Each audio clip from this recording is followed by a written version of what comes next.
Attracting, finding, and winning the right talent is a challenge for many organizations. However, we said that we're waiting for the official data, and last week we began with the great resignation and quiet quitting about what is the data, and more data is in.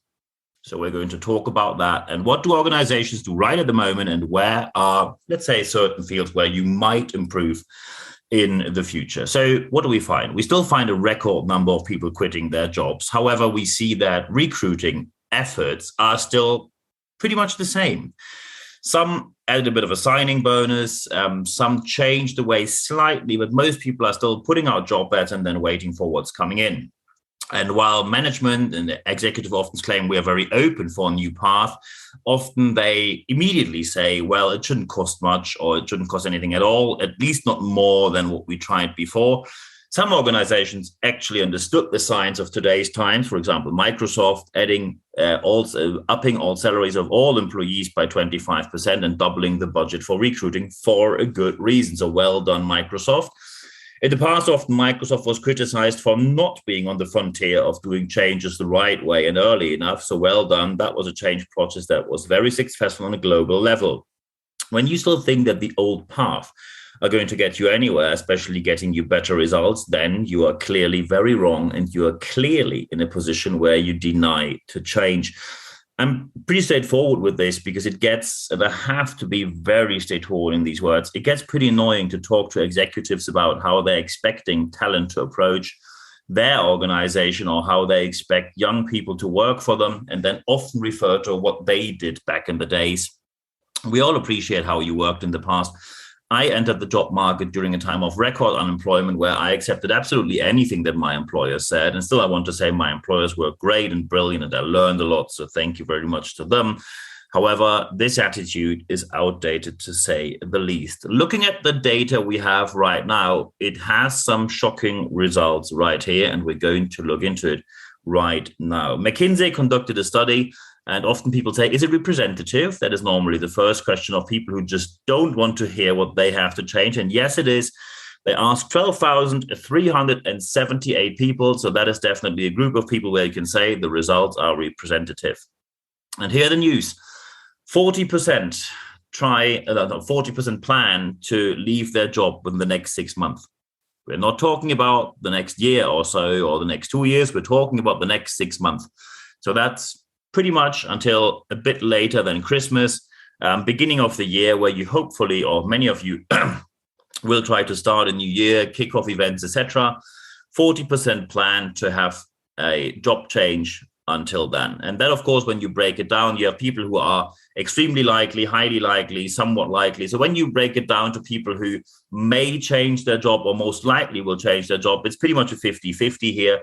18% so highly likely, very likely, or have a certain likelihood, and 22% somewhat likely. So pretty much 50-50. So even when you say, hey, we do very well, we are a brand on the market, people like to work for us, even then you have to plan with 18 to 20% of people leaving jobs, leaving your organization, or at least people who are open for any kind of offers. And let's face it, how does it work today?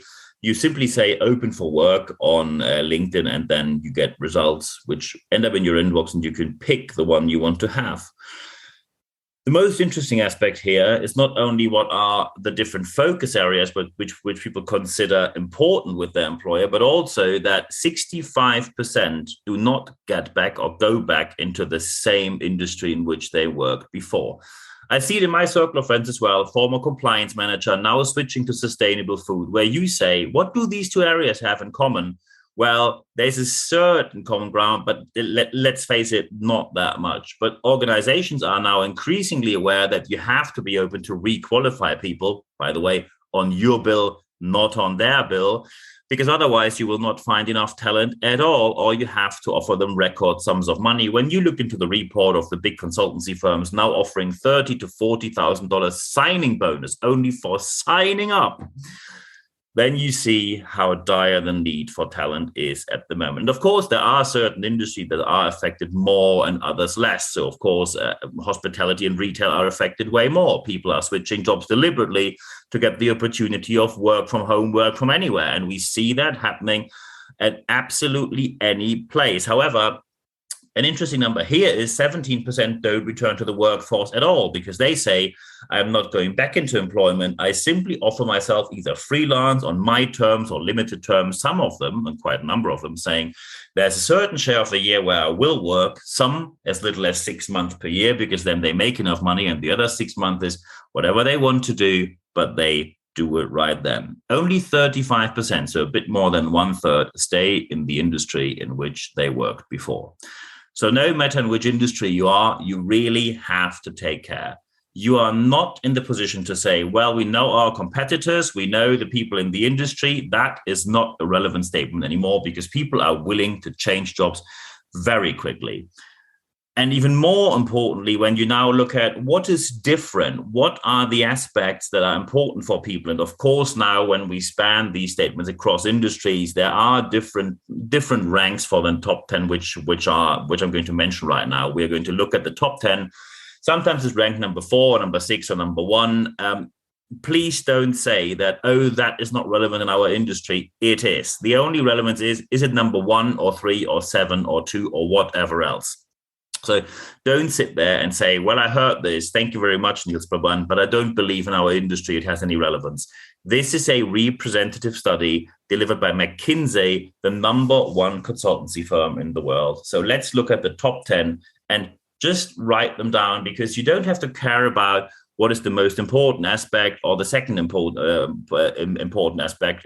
Pretty much all of these top 10 are all aspects that people expect your organization to fulfill. It's not that you say, oh, from the top 10, I take the top 4, and well, 5 to 10, we are not really good at, but we at least meet 4 out of 10. That is not going to work.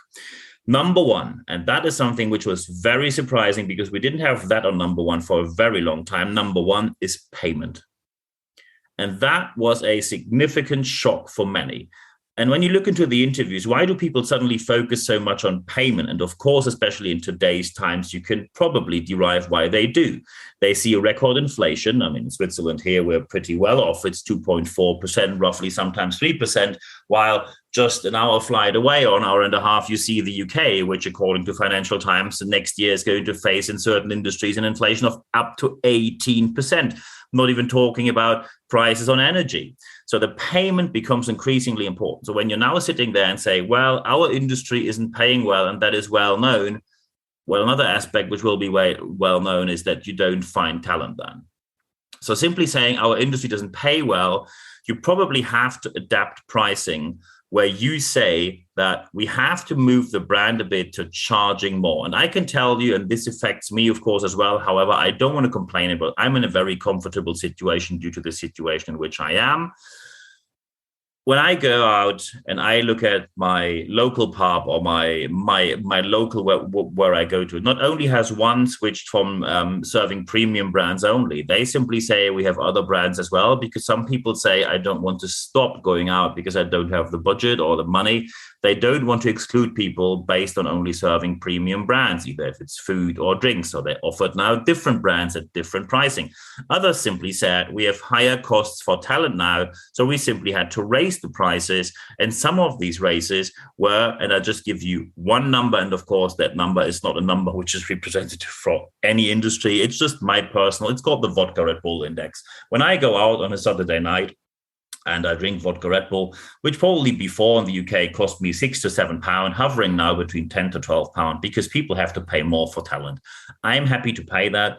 Others are not, because others are unfortunately not in the same situation that I am. Simply, you need a strategy to align. When you say our strategy is we don't pay well and we keep it that way, that is a guarantee for failure.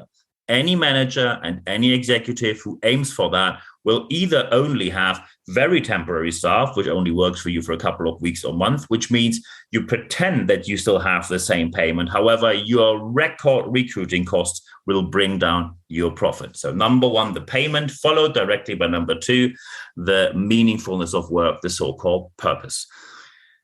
For a long time, this was ridiculed by executives for saying, oh, it's something esoterical that doesn't apply to us because our people are very fact-oriented. People want to know why they do what they do. And no matter what you do, when you don't answer the question for the purpose, talent say, I will pass on considering you as an organization, especially when we look at number 3 now, and that's flexibility.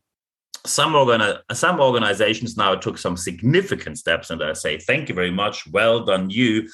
However, I'm still talking to certain managers and executives who say work from home is not for us. We only have 1 or 2 days a week. These days are either determined by the organization or they are not flexible. You have to hand them in weeks and months in advance. If that is your solution, it's not hybrid. It is a very poor delivery. And as long as you say there's a certain reason for that, people might accept that, and most likely they will. However, often the reason only is management want to see people butts on seats, supervised by management. And that is, I cannot repeat and stress it often enough, completely outdated.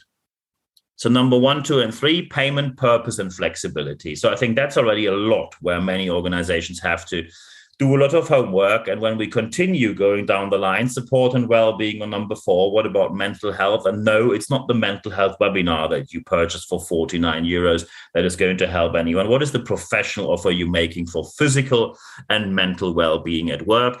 Directly followed by, and that's number 5, career development and additional training. That is something which I see in my business happening very much. We have a record demand for training sessions, even more than when we had this very heated up market before the 2008 crash. I thought that was a high demand. What's happening right now is just insanity. I'm already very well booked this year, and still just last week I received an unsolicited email from an organization asking me, without even knowing me, if I could simply cover 16 days in the next 2 months. And we had to shuffle a lot around. However, we made it happen. The career development and training aspect will become increasingly important. You have to invest in your people if you like it or not. And number 6, sustainability, real sustainability. It's not enough when you say, hey, we have this bin over there where we put recycling material in. That is not enough. And when your business, one of these businesses that says, hey, we are carbon neutral by 2025, looking at your carbon footprint, if anything is done only by carbon offsets, that doesn't really make it better, and actually can even make it worse, because you cannot simply say we do more and more and more, adding to the pollution, and at the same time just saying we're buying more offset at the cheapest company that offers us any kind of offset. Very important here. If you want to have an approach to carbon footprint and you want to have a light note on it, maybe something which is also appreciated by employees or especially executives and managers. John Oliver from Last Week Tonight has a very funny and enlightening piece, however, with a very strong message as well. It's funny, entertaining, still very clearly shows what the problem with carbon offset is. My business is carbon neutral, but not by offset. I simply changed everything I do. Living in Zurich, center of Europe, doing everything by train. Yes, that costs more time. I have to travel. I simply have to spend more hours traveling when I have to travel. However, last week was 100% online. Next week is 100% online. So we see a rising demand for online opportunities of consultancy, training, delivery.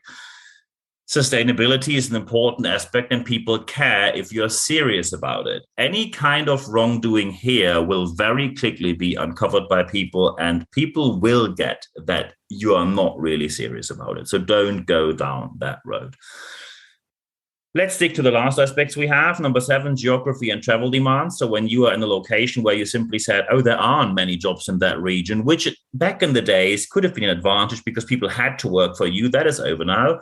Because when people now say, well, and I just give you an example, one of the businesses that I consult on for a very long time said, well, we are in Birmingham, but when people work in live in Manchester or Liverpool, they have to come in 2 or 3 times a week. They have to go by train because, and then there was the executive who said, because I want to see them at least 2 or 3 times a week. And now people simply say, nope. Or they say, yes, I'm traveling, which means travel time is working time, back and forth, and you are going to pay for it. And when you look at the UK train system, that is going to be an expensive ride. Very important here is that you make sure that geography and travel demands are within reasonable boundaries. Of course, you can't change your location that quickly. However, still some people have to do so, because when you live in an area where no one lives, you most likely will not find talent in the future. Travel demands, bring it down to the absolute necessary. Online options are an option. Just because you don't like it doesn't mean that they are not an option. Number 8, safety and security at work. Certain countries are doing very well with that. Germany, Austria, Switzerland, the UK. Some countries have very strict rules, including record punishment and fines when you don't stick to the rules. However, the smaller the business is, often people report, the less it's taken care of. And people move away from businesses where they think no one cares if I get injured here or if my physical or mental health is at risk. So take care of that. Number 9 is supportive work environment. Do we have an organizational culture of working together, or are we competing amongst each other, or both, mixture of anything in between? That is very challenging, of course, because there's no right or wrong here. However, when people say support is not really there, we are only competing, that is very unattractive to most people. So the times where anyone is just sitting there and yelling, show me the money, these days are over. And by the way, these days are over in any industry. You might have some individuals who still work that way. However, it's not a sustainable strategy to work with them. You normally lose more people than you win when you hire such people. And on number 10, we have 3 different aspects who pretty much are on the same level. It's inclusivity, meaning the diversity aspect, looking on many boards. I mean, that's an aspect I could talk about for an hour on itself. So inclusivity and diversity, including leadership, that is the second one here, and the availability of resources. So when you still say, hey, in our company, you have to work long hours, not because we have so much to do, but just because we are working on shoestring budgets and minimal resource availability, that is not going to work in the future. So when we look at it, we went from the Great Resignation, what we had in the past and still have, to quiet quitting, that people are doing standard work and leaders have nothing better to do often than complaining about it, which is bad enough. We also have the great attrition right now, because that's what McKinsey calls this study, great attrition, great attraction. So are you able to attract people, and are you able to attract talent? However, when you do it the wrong way and you deal with them the wrong way, you have the great attrition. You are simply losing them in due course of work again very quickly. Coming to a conclusion, when you still say we do as we did before, that is the best advertising for your competitors. Because some organizations already move, and the question is, will you? And if so, in which areas? Your call. And of course, I published on this. When you go to expert.nb-networks.com, just put your email address in there, and every Wednesday morning you receive an email with all the links, URLs, so you can access anything for free. However, I still receive emails of people finding something somewhere else and asking, where is the access for free? Once more, only via that email, which is sent out once per week on a Wednesday, expert.nb-networks.com. And of course, I'm happy to answer your questions. nb@nb-networks.com. Looking forward to receiving an email from you. We had great discussions in the last weeks. Of course, if you now have more than just a question, you say, hey, it's very important to talk about something very specific. We have opportunities, or even just straightforward need for training, speaking, coaching, consulting, mentoring, or you have project interim management, or hey, we have an event, can you host it or can you speak there? Of course I can, but I'm also happy just to chat with you. It doesn't cost you a penny, and just go through your questions so we update each other here, and I'm going to help you wherever I can.